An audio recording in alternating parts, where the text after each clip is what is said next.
नमस्कार, मैं हूं मोहम्मद आसिफ और आप देख रहे हैं एसपीएन 9 न्यूज़। इस वक्त बेहद खास मेहमान प्रांशु जी मेरे साथ मौजूद हैं। आपका बहुत बहुत स्वागत है।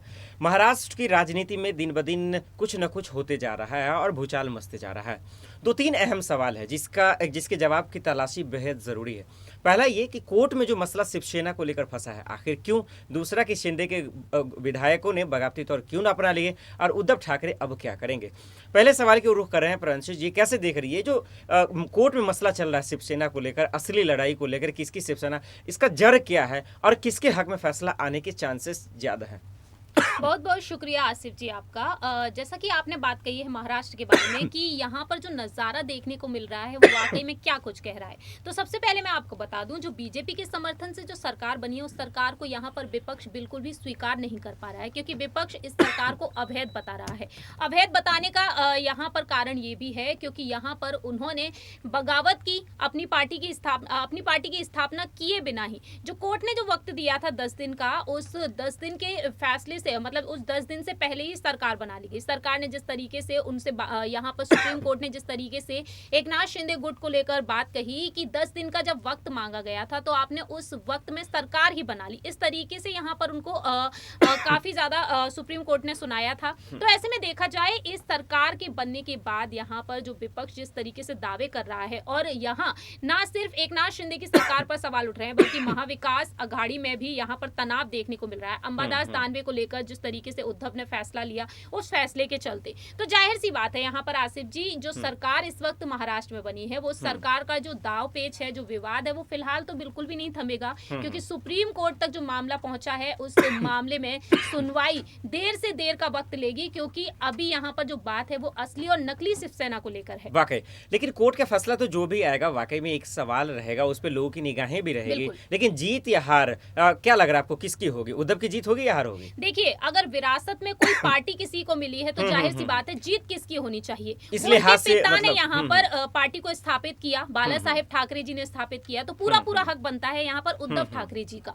लेकिन दूसरी ही तरफ अगर एकनाथ शिंदे इस पार्टी को अपना बता रहे हैं तो वह हिंदुत्व को लेकर बता रहे हैं, बाला साहेब ठाकरे जी की रणनीतियों पर चल के बता रहे हैं। अगर यही चीज अगर देखी जाए तो फिर राज ठाकरे को तो अपनी पार्टी का निर्माण ही नहीं करना चाहिए था, क्योंकि लोगों को जो छवि दिखी है वो राज ठाकरे में दिखी है, बाला साहेब ठाकरे की। तो आपको यहाँ पर जाहिर सी बात है, आपको भी यही लगेगा कि अगर महाराष्ट्र नवनिर्माण सेना का उन्होंने निर्माण किया तो शिवसेना भी उनकी होनी चाहिए थी, क्योंकि छवि तो उनमें ही दिख रही है, भूमिका भी उन्हीं में दिख रही है। तो अगर एकनाथ शिंदे इस बात को कहते हैं तो सवाल तो यहाँ पर राज ठाकरे को लेकर भी खड़ा होगा। फिर किस बेस पे एकनाथ शिंदे इतना कूद रहे हैं? क्योंकि जो आप बता रहे हैं उस लिहाज से तो लगभग फैसले की जो उम्मीदें हैं वो तो उद्धव ठाकरे के पक्ष में है, लेकिन एकनाथ शिंदे का इतना उतावला होना, इतना कॉन्फिडेंस दिखाना, क्या वजह बता रहा है? देखिए, एकनाथ शिंदे का इतना कॉन्फिडेंस लेवल बढ़ जाना वो कुछ इस वजह से है आसिफ जी, क्योंकि उनके साथ जो पार्टी खड़ी हुई है वो पार्टी है जो केंद्र में है, इस वक्त बीजेपी है, और बीजेपी इस वक्त क्षेत्रीय दलों को खत्म करने में जुटी हुई है। तो बीजेपी की जो रणनीति इस वक्त काफी ज्यादा हमें सख्त नजर आ रही है,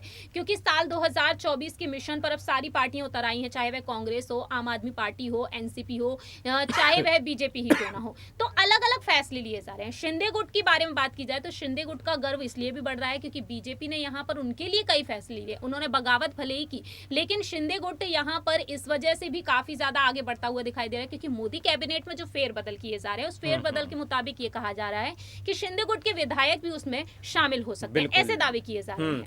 लेकिन एक सवाल ये भी है प्रांशु जी की माफ कीजिए, शिंदे गुट में जो बगावती तौर अपना है, क्या वजह माना जा सकता है? क्या खलबली मची है और क्यों ये नौबत आई है बगावती तौर की?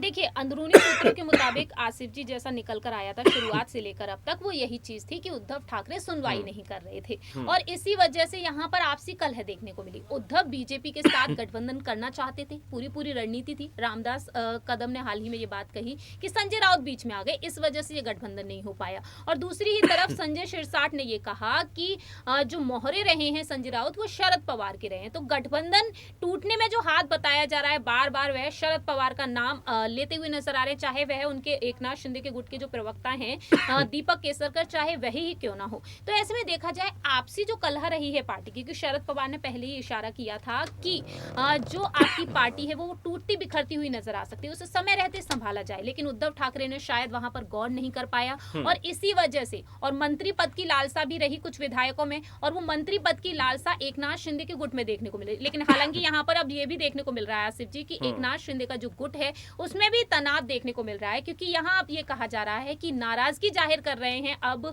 यहाँ पर उनकी पार्टी के जो नेता हैं, विधायक हैं, और कहीं ना कहीं अब लग रहा है कि एक बार फिर से शायद वह उद्धव के गुट में शामिल होने की ना सोच रहे हो, क्योंकि अगर उनको पद नहीं दिया जाता है तब। एग्जैक्टली दो सवाल अब हैं प्रांशु जी मेरा आपसे। पहला सवाल तो ये है, क्या लगता है कि एकनाथ शिंदे वापसी कर पाएंगे? क्या लगता है कि जो बगावती सुर जिस तरह से आप बता भी रही हैं, सिरशाट का जिक्र कर रही हैं, उन्होंने ट्वीट किया, डिलीट भी कर दिया, क्या कहीं एकनाथ शिंदे वापसी करना तो नहीं पड़ जाएगा उनको? जिस तरीके से जो आवाज आ रही है, क्या सरकार गिर जाएगी? किस तरह देख रही हैं?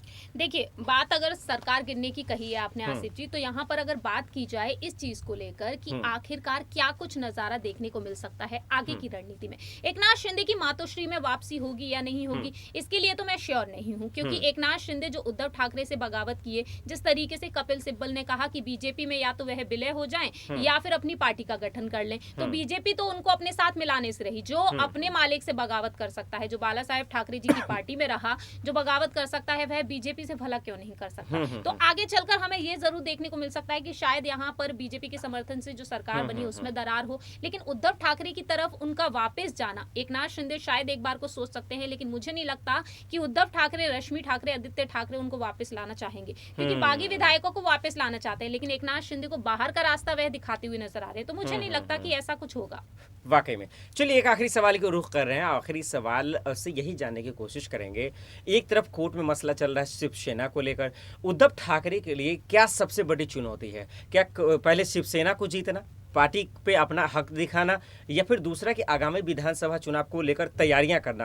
क्योंकि जिस तरह से सरकार गिरी, उनकी जिम्मेदारी और भी बढ़ गई है, तो उनके लिए सबसे अहम चुनौतियां क्या क्या है उद्धव ठाकरे के लिए? देखिए, उद्धव के लिए इस वक्त कई सारी चुनौतियां हैं आसिफ जी। बीएमसी चुनाव है, संजय राउत ईडी की हिरासत में है, एकनाथ शिंदे उनकी मुश्किलें बढ़ा ही रहे हैं, डिप्टी सीएम देवेंद्र फडणवीस को बड़े बड़े मंत्रालय दिए गए हैं, उन बड़े बड़े मंत्रालयों के लिहाज से वह ऐसे कई फैसले लेंगे, क्योंकि ठाकरे सरकार के वक्त जो फैसले लिए गए थे उन फैसलों को खारिज करते हुए सरकार नजर आई है। हालांकि कुछ फैसलों को स्वीकार भी किया है, लेकिन दूसरी ही तरफ देखा जाए तो यहाँ पर उद्धव की चुनौतियां इस वजह से बढ़ चुकी हैं क्योंकि बीएमसी चुनाव को लेकर वह काफी ज्यादा चिंतित है, परेशान है। महाविकास अघाड़ी को वह बचाना चाहते हैं, शरद पवार पूरा दावपेच लगा रहे हैं। तो ऐसे में देखा जाए, अगर शिवसेना का चुनाव चिन्ह उनके पक्ष में नहीं आता है, सुप्रीम कोर्ट का फैसला उनके पक्ष में नहीं आता है, तो जाहिर सी बात है यहाँ पर वह काफी ज्यादा चिंतित हो जाएंगे। क्योंकि संजय राउत को जब उन्होंने इंटरव्यू दिया तब उन्होंने कहा कि मुख्यमंत्री का पद उन्हें दे देते तब भी उनकी भूख नहीं मिटती, क्योंकि अब उनकी नजर अध्यक्ष पद पर है। तो इस तरीके से उन्होंने बात की। तो जाहिर सी बात है, सबसे बड़ी चुनौती है उनकी खुद की पार्टी और खुद की पार्टी को बचाकर रखना। वाकई में, और इसीलिए लोगों की निगाहें, विधायकों की निगाहें और उद्धव ठाकरे, संजय राउत, तमाम नेताओं की निगाहें सुप्रीम कोर्ट पर है कि आखिर वहां शिवसेना को लेकर फैसला क्या आएगा। जो भी फैसले आएंगे, हर एक अपडेट हम आप तक जरूर पहुंचाते रहेंगे। बाकी के तमाम सवालों का जवाब देने के लिए बहुत बहुत शुक्रिया प्रांशु जी आपका। और फिलहाल के लिए इतना ही, मुझे दीजिए इजाजत और आप देखते रहे SPN9 न्यूज़। नमस्कार।